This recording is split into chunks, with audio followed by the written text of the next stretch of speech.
Assalamualaikum warahmatullahi wabarakatuh. Hai adik-adik, bertemu kembali. Pada video kali ini kita akan membahas tentang dasar-dasar elektronika. Video ini merupakan bagian satu yang akan membahas tentang wawasan elektronika. Mari simak penjelasannya. Elektronika adalah ilmu yang mempelajari alat listrik arus lemah yang dioperasikan dengan cara mengontrol aliran elektron atau partikel bermuatan listrik dalam suatu alat, seperti pada komputer, peralatan elektronik, termokopel, semikonduktor, dan lain sebagainya. Alat-alat yang menggunakan dasar kerja elektronika disebut sebagai peralatan elektronik. Contohnya tabung sinar katoda, radio, TV, perekam kaset video, perekam VCD, perekam DVD, kamera video, kamera digital, komputer pribadi desktop, komputer laptop, PDA, robot, smart card, dan sebagainya.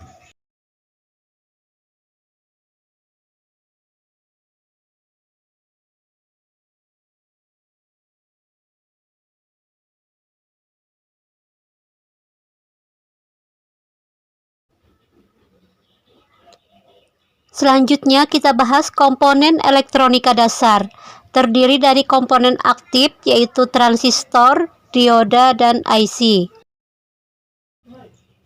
Adapun komponen pasif elektronika yaitu resistor, kapasitor, dan induktor. 2. Jenis dan manfaat. A. Resistor. Disebut juga dengan tahanan atau hambatan. Berfungsi untuk menghambat arus listrik yang melewatinya. Satuan resistor adalah ohm. Resistor terbagi dua yaitu A. Resistor tetap, seperti pada gambar. Nilai hambatannya relatif tetap. Nilai hambatannya ditentukan oleh tebal dan panjangnya lintasan karbon.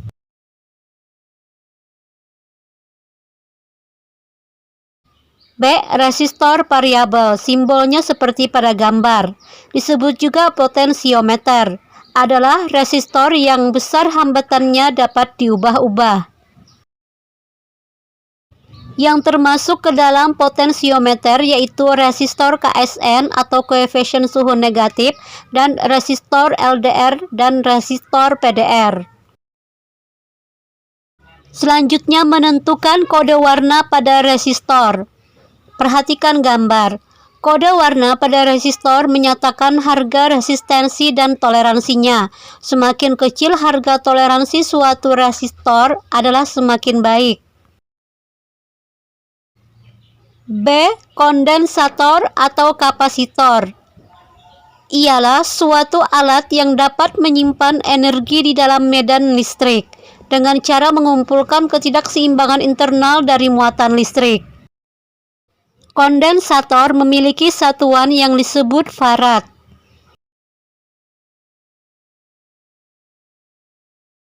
Beberapa fungsi utama kapasitor yaitu 1. Sebagai penyaring pada rangkaian regulator DC atau power supply untuk meminimalisir tegangan ripple AC yang masih tersisa. 2. Sebagai pembangkit pulsa atau frekuensi dalam rangkaian osilator. 3. Sebagai penggeser pasa. 4. Sebagai kopling yakni penghubung antara dua buah rangkaian elektronika. 5. Dapat digunakan untuk mencegah percikan bunga api yang dapat terjadi pada saklar. Kan gambar kondensator atau kapasitor. Sifat dasar kapasitor adalah kemampuan yang dapat menyimpan muatan listrik. Tidak dapat dilalui arus DC, dapat dilalui arus AC, dan juga dapat sebagai impedansi, yaitu resistansi yang nilainya tergantung dari frekuensi yang diberikan oleh sumbernya. Selanjutnya simbol-simbol kapasitor yaitu Simbol kapasitor nonpolar tidak mempunyai polaritas sehingga dalam pemasangannya dapat bolak-balik. Umumnya berkapasitas kecil, sering dipakai dalam rangkaian yang berhubungan dengan frekuensi seperti dalam rangkaian penguat audio. B. Simbol kapasitor bipolar seperti pada gambar. Mempunyai dua polaritas yaitu positif dan negatif sehingga dalam pemasangannya tidak boleh terbalik. Berkapasitas cukup besar, biasa dipakai sebagai filter dalam rangkaian penyearah. C. Simbol variabel kondensator. Tidak memiliki polaritas tetapi nilai kapasitansinya dapat diatur secara manual. Sering digunakan dalam rangkaian radio untuk mengatur frekuensi.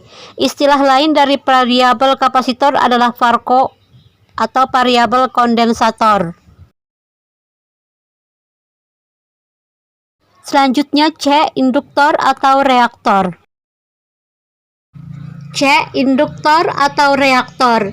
Induktor adalah komponen listrik yang digunakan sebagai beban induktif. Simbol induktor seperti pada gambar. D. Transformator atau trapo.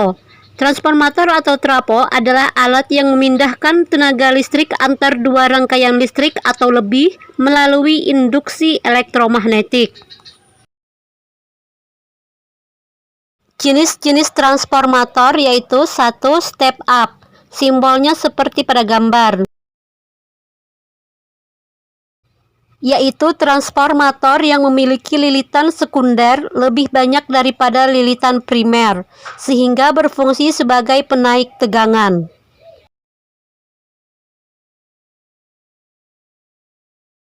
Biasa ditemui pada pembangkit tenaga listrik sebagai penaik tegangan, yang dihasilkan generator menjadi tegangan tinggi yang digunakan dalam transmisi jarak jauh. 2. Transformator step down. Simbolnya seperti pada gambar. Memiliki lilitan sekunder lebih sedikit daripada lilitan primer, sehingga berfungsi sebagai penurun tegangan. Transformator jenis ini ditemui dalam adaptor AC dan DC.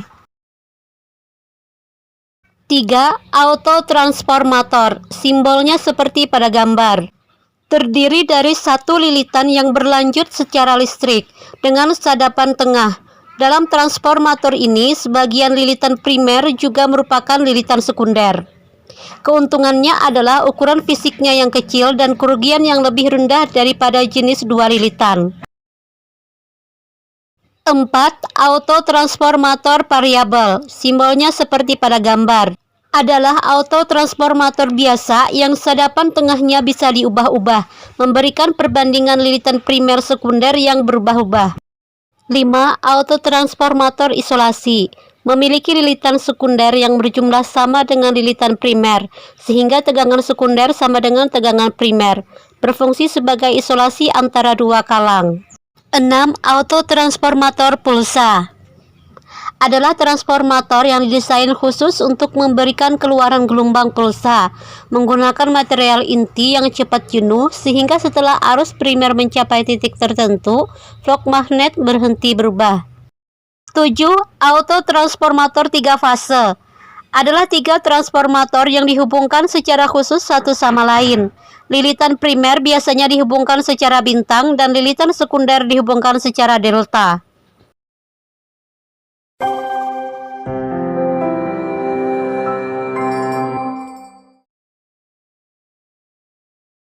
Yang termasuk bahan-bahan penghantar adalah bahan yang memiliki banyak elektron bebas pada kulit terluar orbit. Bahan penghantar memiliki sifat-sifat penting yaitu A. Daya hantar listrik, B. Koefisien temperatur tambahan, C. Daya hantar panas, D. Daya hantar tegangan tarik, E. Timbulnya daya elektromotoris termo.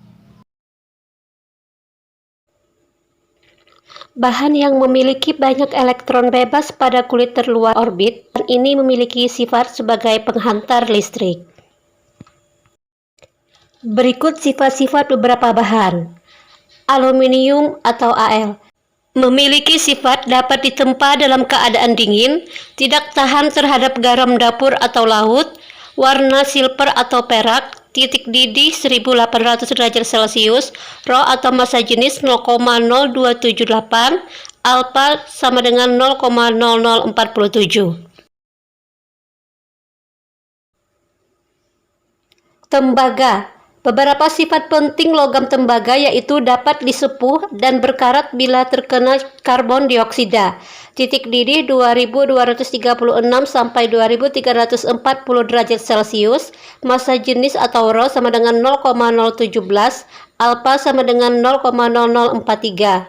Selanjutnya seng. Sifat yang penting yaitu dapat ditempa dalam keadaan dingin, tidak tahan terhadap garam dan asam garam, warna putih kebiru-biruan, titik didih 907 derajat Celcius, rho 0,0043, alfa 0,006.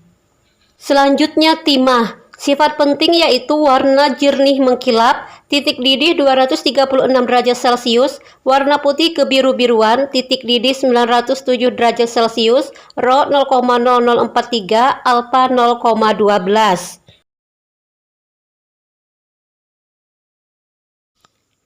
Selanjutnya sifat bahan isolator. Bahan yang disebut sebagai bahan isolator adalah bahan dielektrik. Ini disebabkan jumlah elektron yang terikat oleh gaya tarik inti sangat kuat. Bahan isolator sering digunakan untuk bahan penyekat atau dielektrik, terutama tegangan listrik. Bahan isolator atau penyekat harus mempertimbangkan A. Sifat kelistrikan, B. Sifat mekanis, C. Sifat termis, D. Sifat kimia.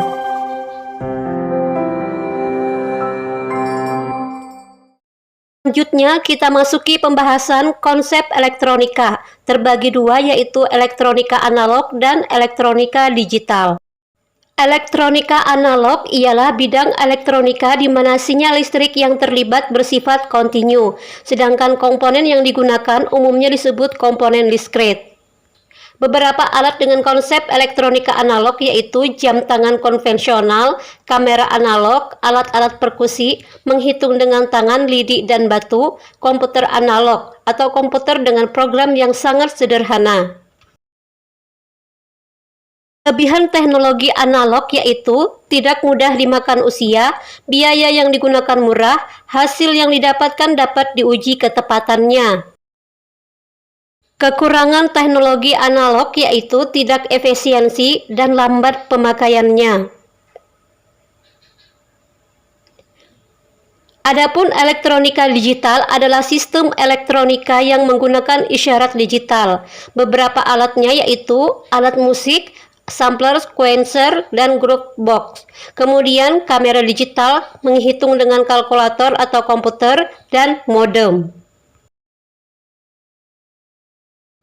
Kelebihan teknologi digital yaitu memberikan kemudahan dalam penggunaan, error selalu dapat dikoreksi dan memproduksi data terbatas. Adapun kekurangan teknologi digital yaitu malas berpikir, tidak tahan lama, dan memerlukan sinkronisasi.